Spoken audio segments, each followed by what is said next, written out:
Welcome in, and you are sitting courtside with Karli Bell. We have a lot to discuss this week, a lot of things that have happened in the WNBA sphere, and then obviously in the Chicago Sky sphere as well. Say that 10 times fast. But before, I can't even speak today, y'all. But before we get into Sky News, let's go through the WNBA standings now a week after the All-Star break. This is now when games really start to, I'm not saying the beginning of the season didn't matter, but this is when a lot of the games start to matter, especially for the teams that are in that 5 through 8 range, and then 9 and 10 for any of the teams that are trying to bolster their way into the playoff spots. At the number 1 seed is the Minnesota Lynx. Number 2 is the New York Liberty. Number 3, Phoenix Mercury. Number 4, Atlanta Dream. Number 5, Seattle Storm. Number 6, Indiana Fever.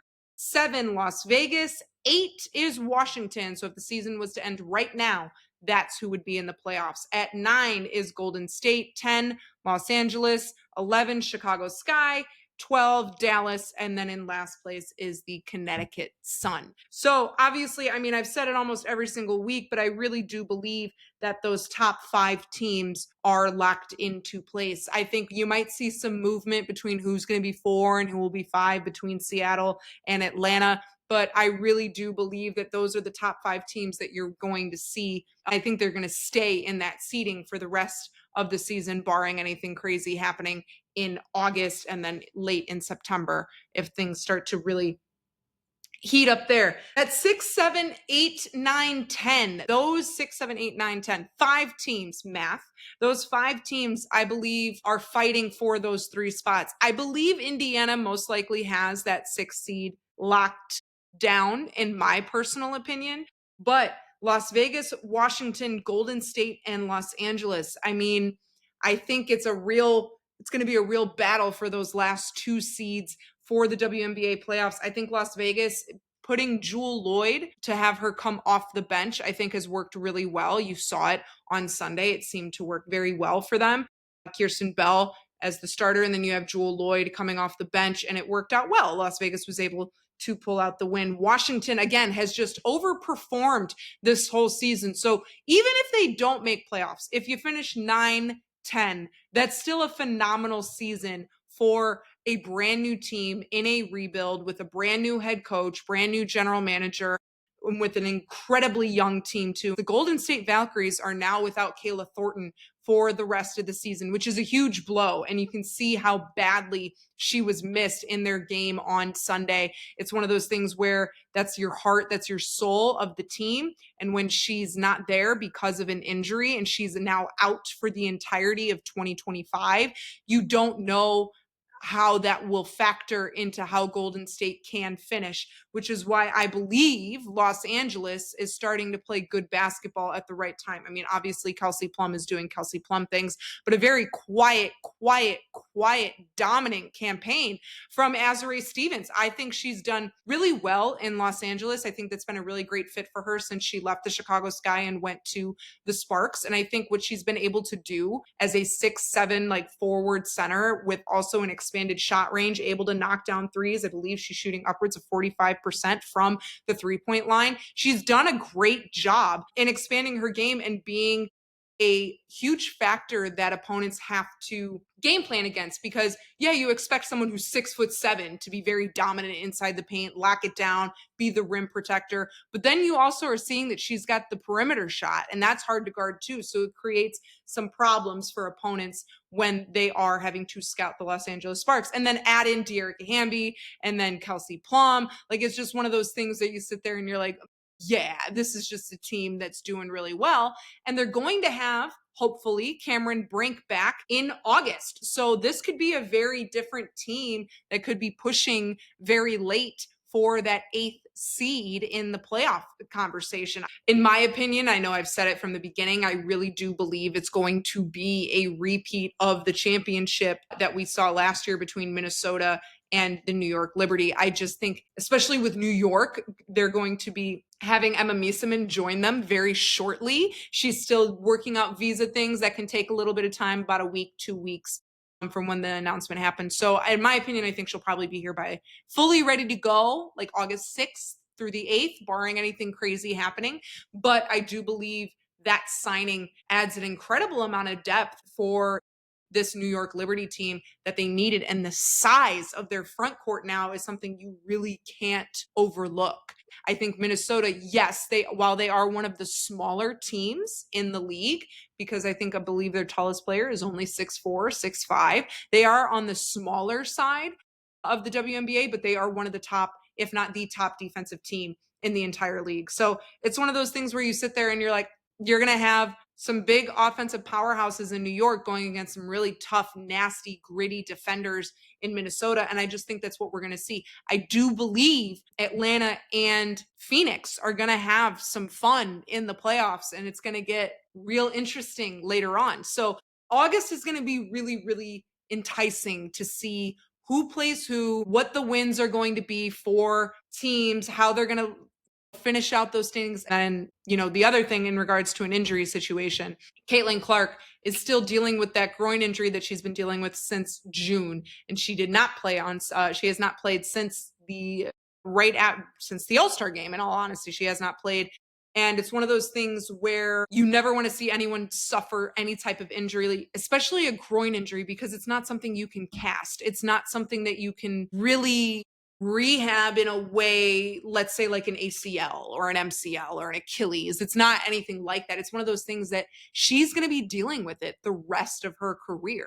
I'm not going to say the Indiana Fever need her right now. I think they're able to get away with not having her presence on the floor, especially Kelsey Mitchell just having an unbelievable season since the jump all the way down. She's been incredibly dominant, such a force offensively.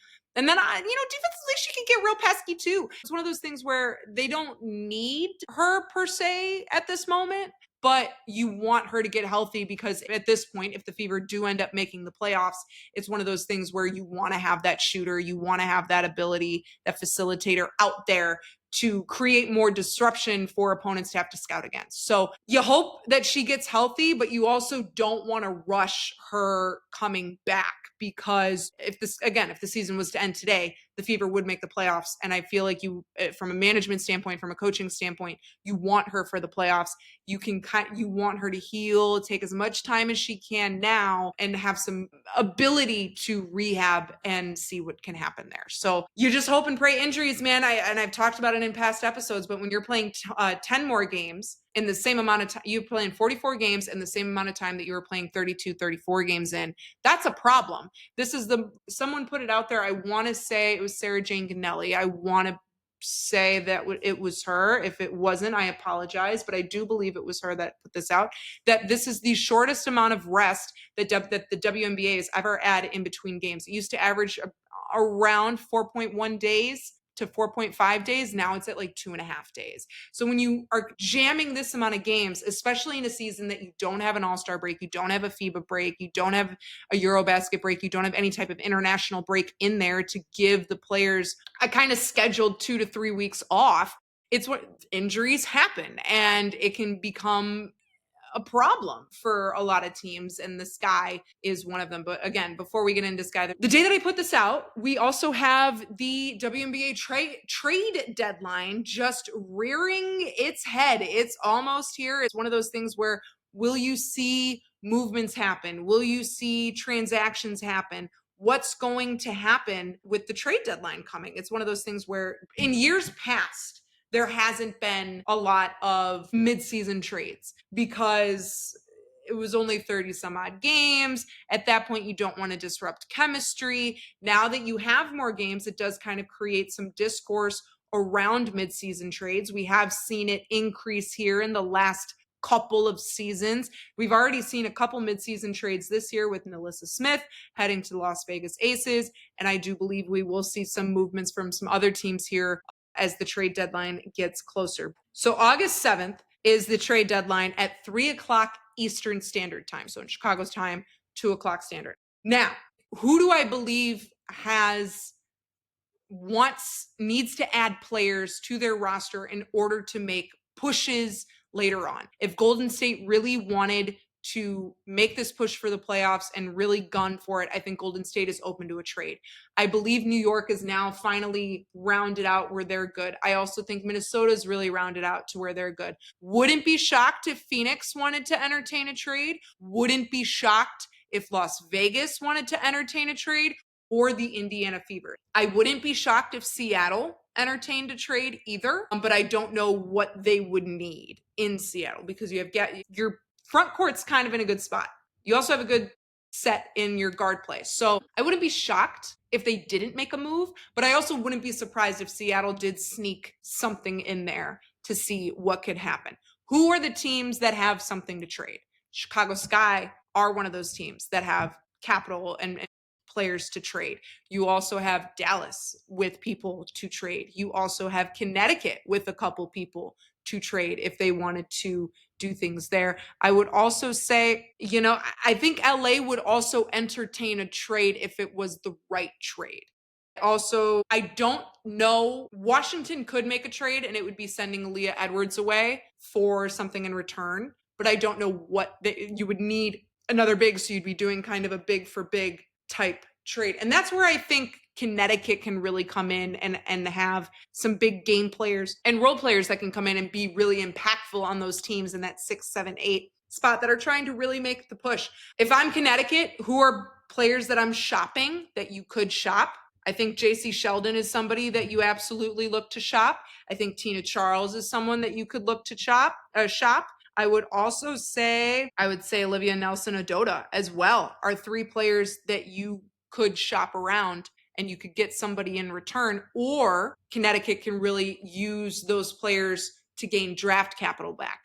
I feel like Marina Mabrey is somebody else that absolutely you could trade away, but I feel that Tina Charles would be more the person that could be beneficial in, let's say, a Las Vegas Aces type of move, if that wanted to happen. Las Vegas giving a draft pick to Connecticut in return for Tina Charles, or a couple draft picks for Tina Charles.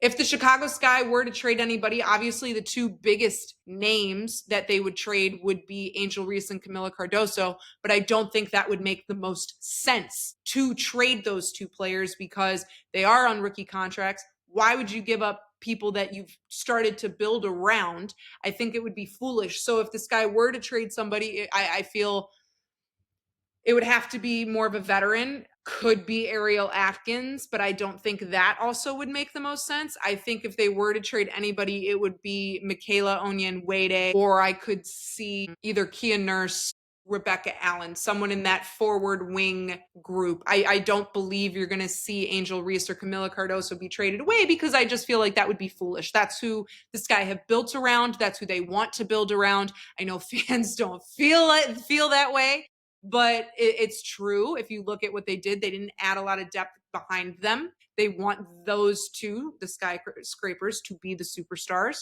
So I don't see those trading. Dallas, I think Enrique is very much somebody that has high trade value. I think Dejanay is somebody that has high trade value. I would also say Maddie Siegrist as well. I would put Maisha Hines-Allen, but I feel like this Dallas can't shop everybody away. So I feel like Enrique has the highest trade value, obviously, because it is Enrique Gumbawale. I think Dejanay also has high trade value. I would also say maybe even Tierra McCowan or Maddie Siegrist. But if you're Dallas, you don't want to lose Enrique, Paige, or Maddie, because those are people that, let's say you do bring Enrique and Maddie back next season, you kind of have a nice group there. But I do believe that Dejanay, Tierra McCowan, I would also say maybe Haley Jones as well for ones to shop. So it would be interesting. I think those are the ones. I do think the teams that are looking for the moves as soon as possible would be Las Vegas, maybe Washington, and then Golden State, depending on if Golden State really wants to make this push here late for that 7 or 8 seed. But I do think those are the 3 teams that would be the most open to having a trade happen. I also would say maybe Phoenix or Atlanta, but I think because Atlanta will have Ryan Howard return in August after she's been sidelined a bit with an injury, I think Atlanta's actually in a good spot, and they're also still doing well without her there. Whereas I feel Phoenix might entertain one. They might, to help push them over the edge, to make them not more competitive because they already play competitive, but put them in a better chance to knock off a New York, to knock off a Minnesota late in the playoffs. I think Minnesota and New York are kind of in good spots for the time being. Could be wrong. Very much could be wrong. But I think those two are set. Before we get into Chicago Sky Talk, make sure you follow us at Courtside KB on Twitter, Instagram, TikTok, Threads, and Blue Sky. If you want to check out our website, I will have a piece coming out later this week about Maddie Westfeld and her rookie season on our website that is free for everyone to check out, which is courtsidewithkarlibell.com. And then if you enjoy hearing me talk even more, we like film breakdowns, those are coming back this week on the Patreon, which is patreon.com/courtside with Karli Bell. Make sure you join that man-to-man tier to get the exclusive content there. And then again, if you want to check out here, if you're listening to us, make sure you check us out on YouTube, which is at Courtside KB, Courtside with Karli Bell on our YouTube channel. Make sure you like, comment, and subscribe there. All right, let's get into Chicago Sky talk. I know, oh man, fans, y'all are loud.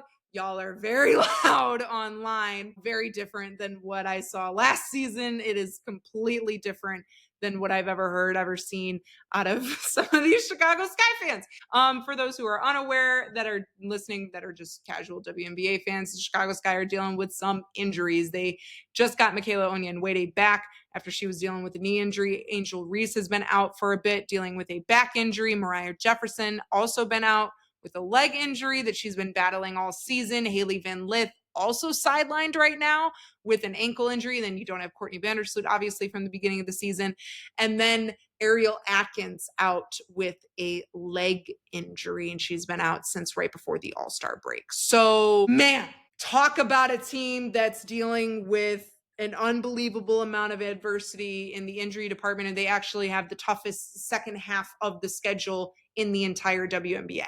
So it's going to be a rough go here for the second half of the season for the Chicago Sky. And the Sky did qualify for a hardship contract in getting Marquisha Davis to come over on a 7-day contract. I believe that they will still keep signing her, depending on how long Ariel, Haley, and others are out. I do believe they're probably going to add a couple more hardship contracts here because they did only have 8 available players on Sunday. I wouldn't be shocked if they made another quick move on Monday to sign a hardship contract, so you have a little bit more depth there for their game on Tuesday and then, their game later on in the week. So I think there's going to be some more hardship contracts coming for the Chicago Sky. And I'm going to be honest, I feel like I've just talked about every single topic about the Chicago Sky all season. Turnovers, missed rotations. Rachel Banham said it best after the Seattle game, which is it's just been really ugly, inconsistent basketball.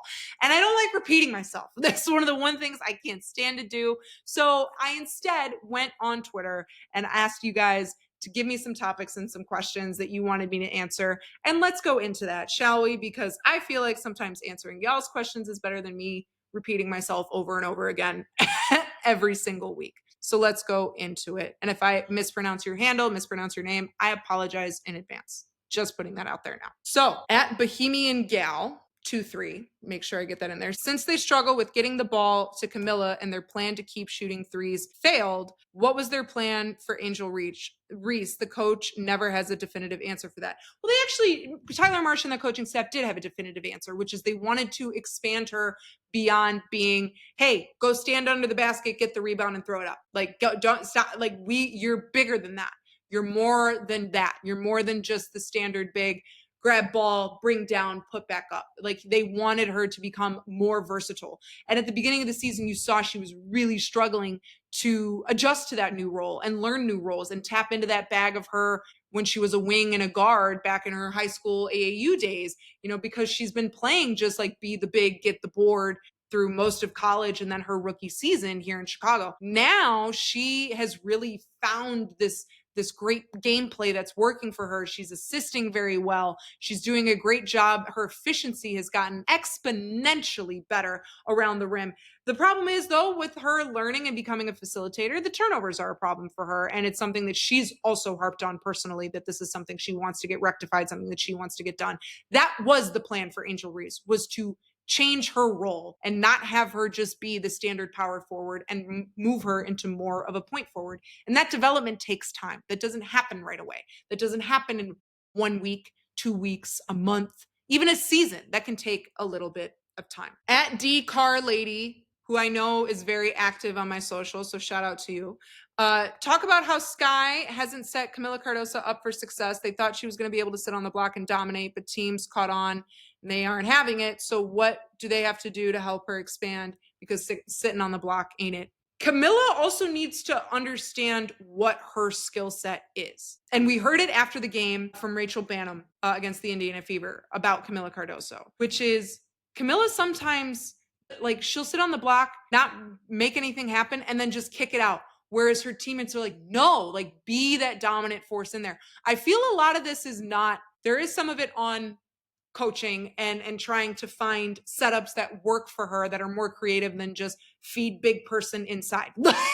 You got to have it be something a little bit more than that. You're seeing more dribble handoffs. You're seeing more ball screens. You're seeing more off ball screens. You're seeing more back cuts. You're seeing more movement out of Kamilla Cardoso. Again, asking her to be something more than what she was as a rookie, which is go be big person, stand by rim. Like, Marsh and his coaching staff are asking the rookies to be more than what they've ever been in their entire playing careers, and that takes time. It's not going to happen right away. I also believe Kamilla, though, we've seen it when she's confident and she's got that dominance in her because she can put up 20, 25, 27 points. But when she's not, she's only hitting 8, 9, 11. It's low scoring. She needs to understand and embrace the strength that she has and understand that she is 6'7" and is efficient around the rim. She needs to find the confidence in herself to utilize her strength, utilize her body, utilize her speed and her footwork, because it is there in the paint, in her footwork, post work, all of that. So she needs to believe it in herself. Her teammates believe it. Her coaching staff believes it. She needs to believe it in herself. And I know a lot of people want to blame coaching staff. And there are things that they can do in finding more creative ways for her to get the ball 100%. You can't just have it be a straight feed inside. I liked seeing her set more pick and rolls in the ball screens. I liked seeing her do some more post-to-post feed action. You saw it a little bit with Kamilla. You more so saw it a lot when Angel Reese was back. So it's one of those things that Kamilla also looks better when Angel's on the floor, because you have that post-to-post action happening. But I also believe that you need to see Kamilla have the confidence in herself that she can do this, because a lot of this is self-inflicted. There are things that the system needs to be doing for her, but there's also things that she needs to understand that she can do that can actually help the system be successful. It's a two-way street. At the damn doctor. These Twitter handles, y'all, I swear to God. At 18 losses, only 7 wins in the season, our 2026 pick traded away. What are ways Chicago can make good on the season? Okay, what people don't even understand is the Chicago Sky actually do have a first-round pick. They have Connecticut Sun's first-round pick. They do. They traded away their owned first-round pick, absolutely. But they still have Connecticut's first-round pick. So you kind of want to see Chicago win a little bit more to help with the draft capital, and you need Connecticut to lose more. So that right now, if we were to look at how things stacked up, say the season ends right now, Connecticut Sun would have the number 5 pick, and that's who the Sky would be the number 4, 5, 6 pick. It's technically not a lottery pick, but that could change because of how the draft expansion could be. And again, all of that's negotiated in the CBA, so that could very much change. But the Sky do have a first-round pick at the moment. They do. What can they make good of on this season? I mean, they keep saying they want to push for playoffs. Again, no one's out of it until they're fully out of it. But in my personal opinion, I feel like it's playoffs are not happening. So I feel like what they're trying to do this year is build culture. And you've heard all about it all season, is the culture, the chemistry, the locker room. And I know everyone's like, well, no one's going to be back on this team and da-da-da-da-da. True. But you don't know who will return. Because if this is the type of this chemistry and culture is night and day different from what we heard in 2023. in 2024, excuse me. And if this is the culture and the chemistry and the locker room that they're building under Tyler Marsh, that's going to make it enticing for people to want to come to Chicago. There are other things outside of Chicago, obviously, like the practice facility, things that have been said about ownership, things like that, that can hinder people wanting to come to Chicago. But if you're building a good culture and you have a good coaching staff that is just being praised by their players night in and night out, and you're not hearing anger, you're not hearing problems in the locker room, that's a good sign.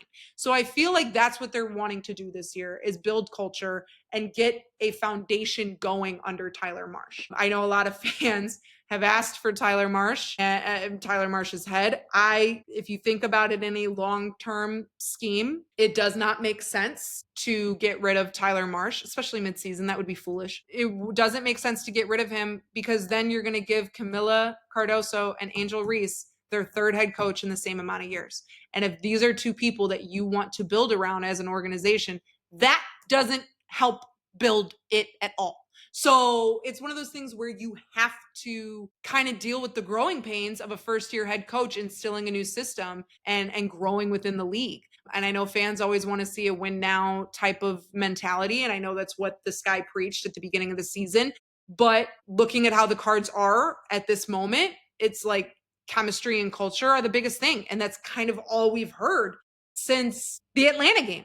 In all honesty, that's all we've heard is we have a great locker room. We have a strong locker room. We really trust our teammates. We're very communicative, this, that, and the third. So it sounds like that's what they're wanting to build on, because playoffs are a wash. You do have a draft pick next year, along with I think they also have a second round and a third round. But again, all of that can change here in the offseason, depending on what trades happen, all that jazz. But it sounds like they're just wanting to build culture and build chemistry. And it's a good thing to hear when that was not the case last year at this time, where you were hearing multiple players request for trades. So it's one of those things where you hope and you're happy that culture is being built.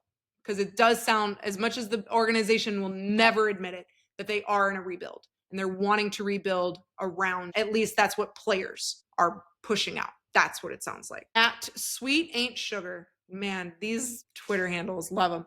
My question is simply this. What would you do with this roster for next year, considering there's players that are also going to join next season? It's a great question. Phenomenal question. Remember, who this guy have on contract for 2026 is Angel Reese, Kamilla Cardoso, Haley Van Lith, Maddie Westfeld, and then Aisha Sioka, who's not been with the team. She's overseas. So you have 5, right? Math, 5. Yeah, 5 players that will be returning. Who can you see coming back off of this roster is the next question. You sit there, and if you're the Chicago Sky, you hope that the person that you made the trade for in Ariel Atkins wants to return and sign here, or else that trade really doesn't look good in the long-term scheme. So you have that you're hoping for. You also, I would say, then you kind of hope to see who you can get back off of this team, because again, when you have more chemistry and more unity and more players that have been on the team together for an extended period of time, it can lead to success. But I think the biggest thing that they need to do is they need to go get a point guard, whether that be in the draft, whether that be in free agency. I don't know what that will mean, but a point guard needs to happen. And it may be a point guard from overseas that we're unaware of that can come onto the scene here shortly. That could be somebody in the college sphere that comes up here this year. Obviously, Olivia Miles is the biggest name that people want to talk about. I believe she's going to be number 1, if not number 2 overall pick. So this guy will most likely not have the ability to go and get her. But there could be some names. I mean, the point guard, obviously, and we can see it this season, is you need to have depth at point guard. They need to have 2 point guards. You can't have 1 point guard and then have someone be a shooting guard turn into a point guard. It's just not going to work with how this league is run. That's a great question, but in all honesty, I can't fully answer that question until the season's over and we see what the CBA negotiations and all of that will turn into. This will be the last one that I take. At It's a Beauty Bee. Again, these names. The Jeff situation, fans want him gone. What changes will the owners make with the GM situation? I kind of touched on it a little bit beforehand. Tyler Marsh, if this is who they are going to keep as the head coach, you don't want to let go of the general manager, because if you do bring in a new general manager, that general manager will want to bring in the head coach that they want. Case in point, just this past season, The Sky brought on Teresa Weatherspoon before they hired Jeff Pagliacca. It didn't go well in 2024. And so then Jeff Pagliacca let Weatherspoon go and he brought in the coach that he wanted. If the Sky were to do that, you then see a repeat of it all over again, which then can create some issues in longevity and who you're going to then have be and how you can make yourself appealing to free agents, future draft picks, people that want to come to Chicago. If you do something like that, it's not a good look. So as much as I believe fans want him gone, do I think it can happen? Yes. Do I think it will happen? No. From a longevity standpoint, because you have to look beyond this year. You have to look at year 5, 6, 7, 8 of Angel Reese and Kamilla Cardoso, because if this is who you're building around, you need to keep the general manager here so that you keep the head coach here. Tyler Marsh wants to leave on his own accord. That's different.